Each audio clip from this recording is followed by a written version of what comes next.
G'day YouTube, so just back at the Honda again.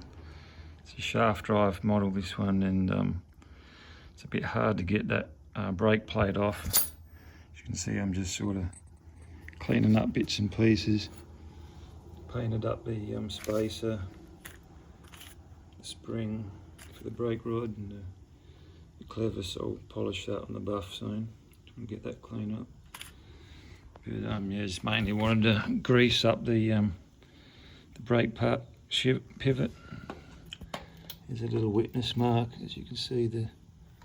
My finger just there, and a tiny little one on the actual arm, which you can hardly see. They line up together, so yeah, I might clean up this. A bit rusty down here. Do a bit of steel wool, or maybe just use it on the buff. High-speed buff always works a charms. I'm going to clean out all this gunk that builds up in the brake drum.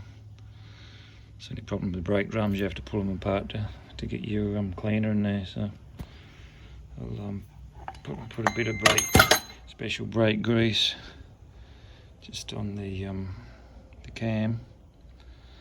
It's just a single cam. So yeah, I'll probably pop that shaft out, put a bit of grease on it, and call it a day there. So yeah, to get access, as you can see, I've removed both the lower shock bolts and jacked her up quite a way on my little jack. It's resting on the side stand on the other side, box on a bit of an angle. Be coming up a bit further to get the tyre out because of that snail tail rear fender, but not as bad as an Indian. Had to take the rear pipe off.